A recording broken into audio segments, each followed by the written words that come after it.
Welcome to Telangana BRS tech. Subscribe చేసుకోండి. ఈ యొక్క విశ్వ రహస్యం గురించి ఈరోజు మనం తెలుసుకుందాం. ఈ యొక్క సృష్టివాదం, విశ్వ రహస్యం గురించి చాలా విషయాలు అయితే ఉన్నాయి. ఫస్ట్, విశ్వ గమనంలో ఖగోళంలో నిగూఢంగా లోతుల్లో రహస్యాలు, సముద్రాలలో ఉండేటటువంటి రహస్యాలు, నమ్మకంగా ఎగజిమే అగ్నిపర్వతాలు, మట్టి దిబ్బలు, చీకట్లో పెళ్ళున వెలుగుతున్న ఖగోళాలు, జీవి పుట్టుక కోసం పడ్డ పురిటి నొప్పులు. ఇక్కడ తెలుసుకోవాల్సింది డిఎన్ఏ పై జీవరాశి ఉనికి ఎలా జరిగింది అనే విషయం గురించి, జీవ పరిణామ క్రమంలో ఏ విధంగా పుట్టింది, ఇది తెలుసుకోవాలి. సైన్స్ జీవిని సాధించగలడా? సైన్స్ నిజమా, దేవుడు నిజమా? మనము తెలుసుకోవాల్సిన పరిస్థితి అయితే వచ్చింది. మరి దీనికి గొప్పగా మనం చాలామంది పురాణాలు, ఇతిహాసాలలో సైన్స్లోకి రావు. అయితే ఇక్కడ మనం తెలుసుకోవాల్సింది, మన భూమి, జీవం, దైవం ఈ రెండు సమపాలిన క్రమంలో ఏ విధంగా వెళ్తున్నాయో తెలుసుకుందాం. సృష్టివాదం, విశ్వ రహస్యం. మరి ఎప్పటి నుండి మొదలైంది, ఎప్పటి వరకు? ఒక్కడే ప్రశ్న. ప్రతి చిన్నవాడి నుంచి విజ్ఞానుల వరకు ఈ విశ్వం ఎలా ఏర్పడింది, తొలి మానవుడు ఎలా పుట్టినాడు, అంటే ఫస్ట్ మనిషి ఏ విధంగా పుట్టిండు, ఎక్కడ పుట్టిండు, మనిషి కావచ్చు, స్త్రీ కావచ్చు, లేడీస్ కావచ్చు, ఎలా పుట్టాడు, నక్షత్రాలు, భూమి ఇలా ఎలా పుట్టింది, అనంత విశ్వం ఎలా ఏర్పాటు చేశాం, వీటిని ఎవరు సృష్టించారు, ఆ మాట ఎలా ఉన్నా మన బర్త్ ఏ విధంగా జరిగింది, ఎవరు చేశారు, జీవనానికి స్క్రీన్ ప్లే రాసిన రైటర్ ఎవరు, జీవనాన్ని లీడ్ చేసే లీడర్ ఆఫ్ గాడ్ ఎవరు, ఈ విషయాల కోసం అనేక శతాబ్దాలు, కోట్ల సంవత్సరాలు పట్టింది. అయితే పరిశోధకులు ఏం చెప్తున్నారు? సృష్టించిన అడ్రస్ దొరికిన ఆ దేవుంది. అయితే మనం పోయే దారి మంచిదా చెడుదా అనేది ఆలోచించుకోవాలి. అయితే ఇక్కడ సృష్టిలోకి వెళ్తే సృష్టికర్తను మనము వెతకాల్సి ఉంటుంది. మళ్ళీ మనిషి ఈ విధంగా భూమిపైకి ఏ కారణం లేకుండా జరగదు. అనేక రకాల జీవులు ఉన్నాయి, 84 లక్షల జీవులు. ఇక్కడ బాతులు, సముద్రాలు. మా మనిషి తెలివిగల జీవి కాబట్టి 19వ శతాబ్దంలో మరి స్టీమ్ ఇంజన్తో సైన్స్ మొదలైంది. చరిత్రలో చూసుకున్నట్టయితే 84 ఏళ్ళ తర్వాత లాస్ ఆఫ్ ఎలక్ట్రిసిటీపై పరిశోధనలు చేసి మరి రైలు ఇంజన్ను కనిపెట్టిర్రు. అప్పటి నుంచే సైన్స్ మొదలైంది. తర్వాత రెండో తరం కరెంటు, 40 ఏళ్ళ తర్వాత ట్రాన్స్మిటర్, లేజర్పై పరిశోధనలు చేసిర్రు. తర్వాత ఇప్పుడున్నటువంటి స్పేస్ ట్రావెల్, ఆకాశాన్ని, మరి power, engine power, electricity, computer, ఇట్లా 3 తరాలుగా వచ్చాయి. ఇప్పుడు 4వ తరం నానో టెక్నాలజీ, అంటే పరమాణువులతో ఈ యొక్క కంప్యూటర్, రోబోలు కానివ్వండి, ఈ యొక్క మనుషులు, మరి ఆటో బయోగ్రఫీ, ఈ విధంగా కాలిఫోర్నియా యూనివర్సిటీకి చెందిన వారైతే మనకు అనేక విషయాలు తెలియజేస్తున్నారు. ఫస్ట్ మనిషి డిఎన్ఏ ఇక్కడ కనిపిస్తున్నది కదా, అనేక జీవరాశులు ఈ యొక్క ప్రకృతిలో ఉన్నాయి. ఈ ప్రకృతి ఎప్పుడు కూడా కొత్త జీవరాశిని తనలో నిక్షిప్తం అయిపోతున్నాయి, కొన్ని మరుగున పడిపోతున్నాయి, మళ్ళీ కొన్ని కొత్తవి అనేవి కూడా వస్తున్నాయి. దేవుడు ఉన్నాడన్న భౌతిక శాస్త్రవేత్త మిచియో గామ్ దేవుడు అనే భావన భ్రమని కొట్టివేసిన స్టీఫెన్ హాకింగ్. ఎందుకంటే 19వ శతాబ్దం లోపల అనేక ఆవిష్కరణలు జరిగాయి. మరి ఆధునిక సైన్స్కి అంతు చిక్కని అంత పట్టని పదార్థం మన ప్రాచీనులకు ముందు తెలుసా? జీవరాశికి ఉనికి నేలపై ఏర్పడటానికి కారణం ఏమిటి? ఇది అంటే ఈ ప్రశ్నకు సమాధానం ఈ యొక్క బిగ్ బ్యాంగ్ థియరీ, అలాగే నెబ్యులాలో పుట్టే నక్షత్రాలు అని మనము అనేక విషయాలపైన చర్చన చేసుకున్నాం. ఇప్పుడు భూమిపై జీవరాశి పుట్టడానికి కిటుకు అసలు మట్టికి మనిషికి ఉన్న సంబంధం ఏమిటి? ఇది చాలా మంచి ప్రశ్న. ఎందుకంటే మన విశ్వంలో, మన పాలపుంత గెలాక్సీలో చాలా గ్రహాలు ఉన్నాయండి. ఆ గ్రహాలు ఎలా ఉన్నాయంటే చాలా ఉన్నాయి. ఫస్ట్ మన భూమి బాగా రగులుతున్నటువంటి పెద్ద ఒక అగ్నిగోళం వంటిది. అయితే ఫస్ట్ అప్పుడే మన భూమి సూర్యుడి నుంచి వెలువడినటువంటి దుమ్ము, ధూళి, డస్ట్ కణాలు, ఆస్ట్రాయిడ్స్ అన్నీ ఒక దగ్గర చేరుకొని ఒక పెద్ద, ఇప్పుడు ఉన్నటువంటి భూమి, మన భూమి 48,000 కిలోమీటర్ల గల ఒక పెద్ద భూమి అనేది ఏర్పడింది. అయితే ఈ భూమి పైన ఏర్పడ్డప్పుడు నీళ్ళు లేవు, ఏం లేవు. అప్పుడు కనకన మండే అగ్నిగోళంలా ఉంది మన భూమి.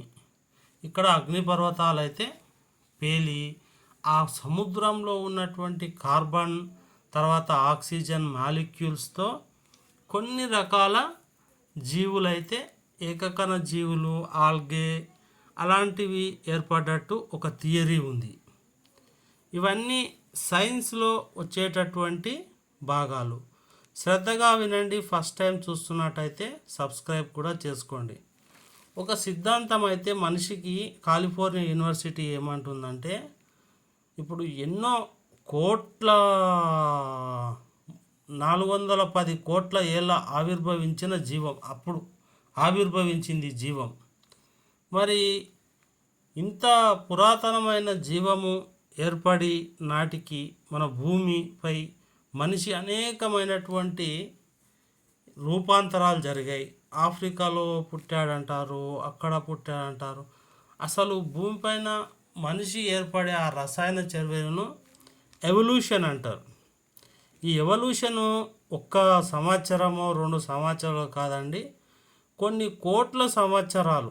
ఆస్ట్రేలియాలో చేసిన రాళ్ళ మీద పరిశోధనలు కానివ్వండి, అక్కడ చేసినటువంటి మరి ఈ ఏర్పడిన తొలినాళ్ళలో ఉందన్న శాస్త్రవేత్తలు, భూమి ఏర్పడిన తొలినాళ్ళల్లో ఈ విధంగా ఉంది.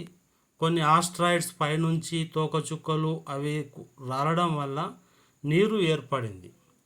ఈ నీరు ఎప్పుడైతే ఏర్పడ్డదో అక్కడి నుంచి మనకు పీరియాడిక్ టేబుల్లోని 108 మూలకాలు రావడం వల్ల ఈ యొక్క నిర్జీవ పదార్థాల వల్ల ఒక కెమిస్ట్రీ జరిగింది. ఆ కెమిస్ట్రీ వలన అనేకమైనటువంటి, ఇక్కడ చూస్తున్నారు కదా, ఇవన్నీ తోకచుక్కలు, ఇట్లా ఆస్ట్రాయిడ్ అన్నీ ఒక దగ్గరకు జరిగి మనకి ఇట్లా భూమిలో ఏర్పడ్డాయి. ఇప్పుడు రగులుతున్న అగ్నిగోళం 18 బిలియన్ తర్వాత భూమి చల్లబడుతూ వచ్చి అక్కడ జీవం అనేది ఈ కణాలుగా ఏర్పడిందనేది ఒక సిద్ధాంతం, ఒక థియరీ ఉంది. అది జీవపరిణామ సిద్ధాంతంలో అది ఒకటి. ఫస్ట్ ఇక్కడ కనిపించే ఆల్గే జీవులు నీరు శైవలాలు అంటారు. ఈ నీరు శైవలాల గురించి మన పాఠ్యాంశంలో మనం చదువుకుంటాం. సముద్రం అడుగు భాగంలో అనేక రకాల జీవులు ఉంటాయి. ఇది కాలిఫోర్నియా యూనివర్సిటీ వాళ్ళు చెప్పినటువంటిది. అరుదుగా కాలంలో సైన్స్ మార్పులు తీసుకువచ్చి మరి 75 సైన్స్ ఆక్రమించింది. మనస్సు నిత్య జీవితంలో అనుభవించాలి. సైన్స్ ద్వారా మాత్రమే ఈ యొక్క ప్రకృతిని మనం పూర్తిగా అర్థం చేసుకోగలం. కానీ సైన్స్ను భౌతికాన్ని ఇడిచి మనము ముందుకోతే ఏమీ తెలుసుకోలేం. మంచి కంటికి కనిపించే వాటి సత్య శోధనలో భాగంగా అడుగులు పడుతున్నాయి. అహర్నిశలండి. మన భూమి పుట్టి ఇప్పటికీ 454 కోట్ల సంవత్సరాలు అయింది. ఒక 30 సంవత్సరాల తర్వాత చిన్న ఏకకణ జీవుల నుంచి మొదలుకొట్టే జీవ పరిణామ సిద్ధాంతం ఇప్పుడున్న మనిషి రూపం ఈ విధంగా ఏర్పడింది. అనేక జాతుల మనుషులు ఏర్పడ్డారు. ఈ విధంగా మనుషులు ఏర్పడిన తర్వాత ఈ డిఎన్ఏ కనిపిస్తుంది కదా, ఈ డిఎన్ఏ ఏర్పడడానికి చాలా భూమి ప్రోటీన్ అనేది ఏర్పరచుకుంది. ఫస్ట్ ఆ ప్రోటీన్ ఏర్పడ్డ తర్వాత చిన్నగా జీవం స్టార్ట్ అయింది అన్నట్టు. ఈ యొక్క ప్రోటీనే లేకపోతే జీవం ఏర్పడేది కాకపోయేదేమో. ఇక్కడ అన్నీ కనిపించేవి రసాయన బంధాలు. ఏవో పిచ్చి గీతల్లా కనిపిస్తున్నాయి, మాకు అర్థమవుతలేదు అనుకోకండి. ఇక్కడ కనిపించేవి కొంత అభివృద్ధి చెందిన తర్వాత మరి ఈ మనుషులు, సైంటిస్టులు అహర్నిశలు పరిశోధన చేస్తారు. అసలు మనం ల్యాబులలో మనుషులను, ఇతర జీవులను, జీవ పదార్థం ఎలా పుట్టిందో ఇప్పటికీ చెప్పలేని శాస్త్రవేత్తలు. ఎందుకంటే పరిశోధనలు ఇంకా జరుగుతూనే ఉన్నాయి. ఇవన్నీ ఈ ప్రారంభ దశల్లోనే ఉన్నాయి. ఇంకా పూర్తి దశ, వాటి యొక్క పరిణామం ఈ విధంగా మారుతుందని చెప్పడానికి పూర్తి ఎవిడెన్స్ లేదు. ఎందుకంటే ఉన్నది ఈ విధంగా ఉన్నదని పరిశోధన. డిఎన్ఏలో 300 కోట్ల విభాగాలతో కూడిన కోడింగ్ వ్యవస్థ ఉంటుంది. అంటే 300 కోట్ల కోడింగ్ వ్యవస్థ అంటే చాలా చిన్న విషయం ఏం కాదు. ఇది అసాధారణంగా ఏర్పడింది, సాధారణంగా అయితే ఏర్పడలేదు. దీనికి మన విశ్వంలో ఉన్న గ్రావిటీ కావచ్చు, తర్వాత జలంలో ఉన్నటువంటి మాలిక్యూల్స్ కావచ్చు, అక్కడ ఉన్నటువంటి అట్మాస్ఫియరు, ఆక్సిజన్, మన పీరియాడిక్ టేబుల్లోని 108 మూలకాలు, ఈ విధంగా అన్నీ ఒక 100 కారణాలు కాదు 1000 కారణాలతో ఈ యొక్క డిఎన్ఏ ఏర్పడదు. ఒక జీవకణాన్ని మనము 2 లక్షల ఏళ్ల క్రితం ఆఫ్రికాలో పుట్టిన మానవుడు అని చెప్తున్నారు. కానీ ఒక జీవకణం ఏర్పడడానికి చాలా కోట్ల సంవత్సరాలు కావాలి. భూమిపై ఊజ్ అనే సముద్రంలో జీవం పోసుకుందా? మరి ఇక్కడ సముద్రం లోపలనే ఫస్ట్ జీవం ఏర్పడ్డది అన్నదానికి ఒక ఆధారం అయితే ఉంది. కానీ ఈ యొక్క దేవుడు అనేదానికి ఏ ఆధారాలు లేవు. ఎందుకంటే అప్పుడు అనాగరికుడైన మనిషి మరి మార్పులు చెందుతూ ప్రస్తుతం భూమి మీద ఉన్న జనాభా దాదాపు 800 కోట్ల, ఒక 100 అనుకోండి, అంత జనాభా అయితే ఇప్పుడు ఉంది. అసలు ఈ మనిషి భూమి మీద ఏ విధంగా పుట్టాడు, ఏ విధంగా అయితే తను సర్వైవ్ అవుతున్నాడు అనేది చాలా వేల ప్రశ్నలతో కూడుకున్నటువంటి విధానం. దీనికి మనం జీవ పరిణామ సిద్ధాంతం, ఎవల్యూషన్లోకి అయితే వెళ్ళిపోవాల్సి ఉంటుంది. అయితే డార్విను మరి మట్టికి మనిషికి ఉన్న సంబంధం ఏంటంటే ఇదే సంబంధం. మట్టిలో నుంచే ఈ యొక్క మట్టి, నీరు, భౌతికాన్ని అధ్యయనం చేస్తేనే మనకు ఖగోళాల్లోని ఈ సముద్రాలు, ఇవన్నీ, మన సూర్యుడు, సౌర వ్యవస్థ, మన బిగ్ బ్యాంగ్ జరిగి 13 బిలియన్స్ అంటే 1300 కోట్ల సంవత్సరాలు అయింది. మరి ఈ పరిణామ సిద్ధాంతం లోపలనే ఈ జీవులు అనేటటువంటివి ఏర్పడ్డాయి. కానీ వేరే గ్రహాల మీద ఎందుకు ఏర్పడలేదంటే అక్కడ 1 × 10⁻123 చేత భాగిస్తే వచ్చే ఎంతైతే ఎనర్జీ ఉంటుందో ఒక జీవి ఏర్పడాలంటే కొన్ని కోట్ల సంవత్సరాలు పడుతుంది. కానీ మన భూమి 13 బిలియన్స్ ఇయర్స్ కావస్తుంది కాబట్టి అనేక రకాలైనటువంటి బీజాలు ఇక్కడ ఉన్నాయి కదా, జీవకణాలు, ఇవి నీటిలో ఫస్ట్ ఏర్పడ్డది. 4.5 బిలియన్ సంవత్సరాలని 6 × 10⁻⁴ ఇది చేత ఎత్తు చేస్తే ఎంత కాలం అయితే పడుతుందో ఒక జీవకణం ఏర్పడడానికి అంత సమయం తీసుకుంటుంది. అయితే మన భూమిపైన ఇంత త్వరగా ఏర్పడడానికి కారణం ఏంటంటే ఇక్కడ చాలా కారణాలు ఉన్నాయండి. మనకు ఆక్సిజన్ కానీ, కార్బన్ డైఆక్సైడు, 108 మూలకాలు ఉల్కతో వచ్చినటువంటివి. కొంత సిద్ధాంతాలు ఏమంటారంటే వేరే గ్రహాల నుంచి, వేరే ఇతర అంతరిక్షం నుంచి వచ్చే కొన్ని శక్తుల నుంచి, అంటే పవర్స్, ఇవే పాఠ్యాంశాలలో బోధిస్తూ ఉన్నారు మనవారు. మట్టి అవసరము లేకుండా 19వ శతాబ్దంలో మరి ఈ యొక్క సైన్స్ అనేది సైన్స్ యుగమే అనుకోండి. తర్వాత ఆర్టిఫిషియల్ ఇంటెలిజెన్స్ వచ్చింది, ఇప్పుడు నానో టెక్నాలజీ వచ్చింది. అయినా సరే మరి ఇప్పుడు దేవుళ్ళు, మట్టి బొమ్మలు ఇవన్నిటిని కూడా పూజించడం కూడా జరుగుతూ ఉంది ఎంటర్టైన్మెంట్గా. మీ భావనలకు సైన్స్ ఎప్పుడు వ్యతిరేకం కాదండి. సైన్సే, ఎంటర్టైన్మెంటే.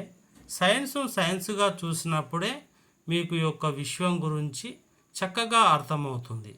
జలం చూడండి ఏ విధంగా వస్తుందో భూమిపైకి, ఆ విధంగా ఏదో మన యొక్క విశ్వం, మన భూమి చేసుకున్న అదృష్టం, ఆ యొక్క జలం వచ్చి పడ్డప్పుడు అప్పుడు మనిషి రూపం ఏ విధంగా ఏర్పడాలి, ఎలా ఉండాలి అని సృష్టి ఈ యొక్క మన భూమిపైన అనేక జీవులు ఏర్పడ్డాయి.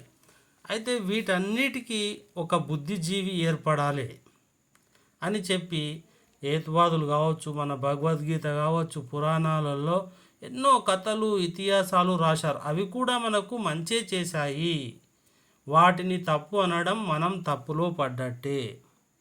ఎందుకంటే సైన్స్ ఎంత డెవలప్ అయినా మళ్ళా మనకు పూర్వాన్ని, మూలాలను మర్చిపోకూడదు. ఇది నిజం మిత్రమా. ఎందుకంటే అది అవసరం, తెలుసుకోవాలి. అసలు ఇప్పుడు మనకున్న ఏకైక ఒక పెద్ద సమస్య ఏంటంటే విశ్వాన్ని గురించి అప్లోడ్ చేయడానికి హబుల్ టెలిస్కోప్ ఇడిచినాం. ఎక్కడైనా కనిపిస్తాడేమో చూద్దాం ఈ దేవుడు అంటే ఆయన ఉండేమో అని. కానీ మనకు ఇంతవరకు అయితే ఆయన జాడ అయితే దొరకలేదు. మరి మనం గ్రహాలను ఎక్స్పోర్ట్ చేసినాము, నక్షత్రాలను చూసినాము.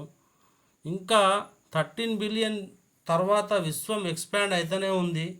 ఇది మన బృహస్పతి గ్రహం. 21వ శతాబ్దం కథ అయితే వచ్చింది. కేర్ ఆఫ్ అడ్రస్ అయితే కనుక్కోలే దేవుంది. మనం భౌతికాన్ని అధ్యయనం చేస్తేనే మనం ఈ యొక్క సృష్టి లోపల అనేకమైనటువంటి విషయాలు తెలుసుకుంటాం, ప్రత్యక్షంగాను పరోక్షంగాను. మరి భూమి మీద తొలినాళ్ళలో ఎలాంటి యొక్క మార్పులు జరిగాయి. ఈయన డార్విన్ సిద్ధాంతంలో మరి పరిణామ క్రమంలో అనేక జాతులు అవి అవసరమైన ఉంటాయి, లేనిపోతాయి అన్నాడు. అది నిజమే. కొన్ని తట్టుకోగలిగే జీవులు అయితే ఉన్నాయి. ఇప్పుడు డైనోసార్ జీవులు కానివ్వండి, కొన్ని అప్పుడు పెద్ద పెద్ద గ్రద్దలు అవి ఉంటుండే, ఇప్పుడు లేవు. అవి అంతరించిపోయినాయి.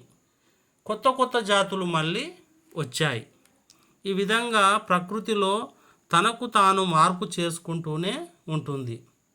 కాబట్టి ఈ యొక్క విశ్వము అనంతకాలం వరకు కొనసాగుతూనే ఉంటుంది.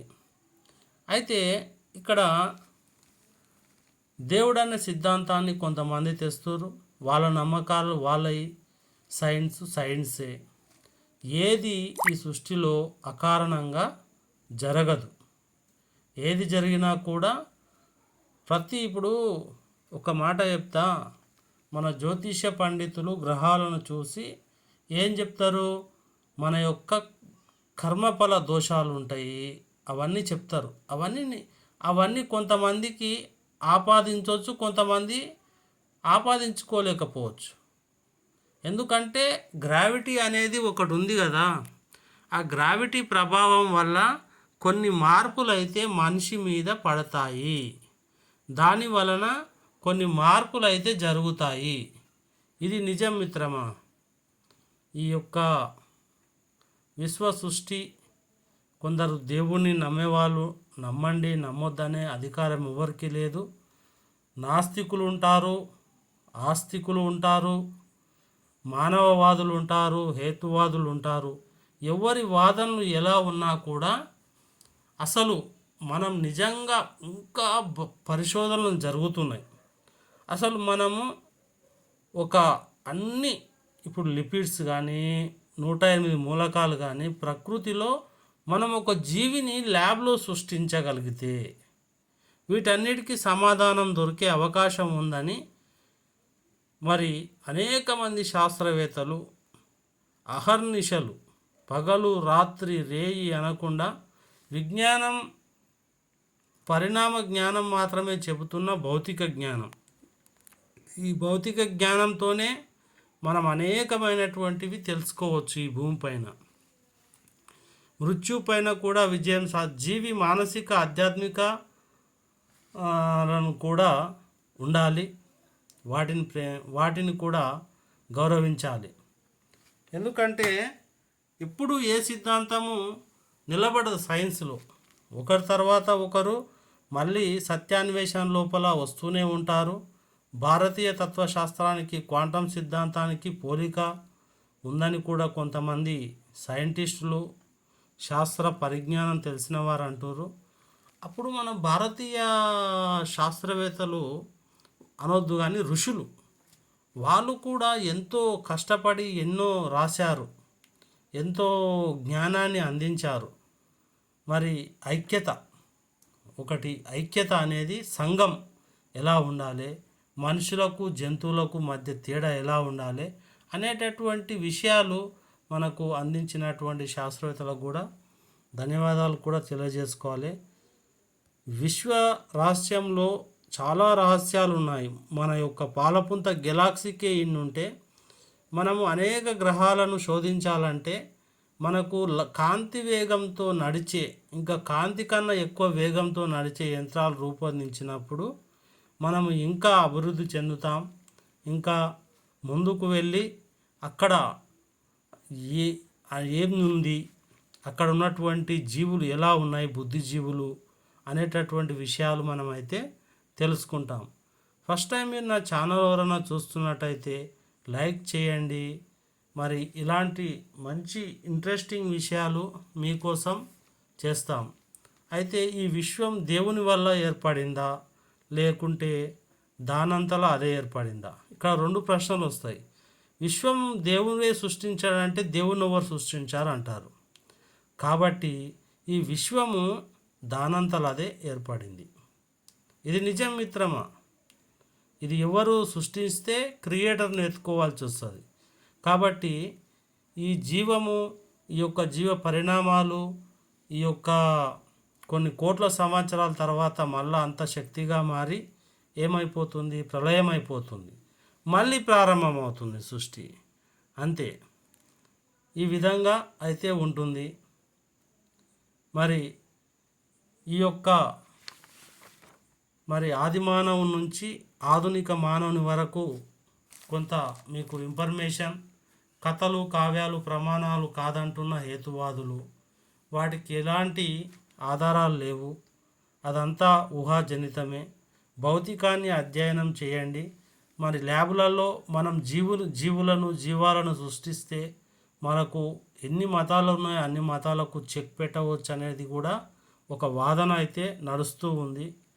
మీకు నచ్చితే మరి సబ్స్క్రైబ్ చేసుకోండి, లైక్ చేయండి. థ్యాంక్ యూ, ధన్యవాదాలు. జై హింద్.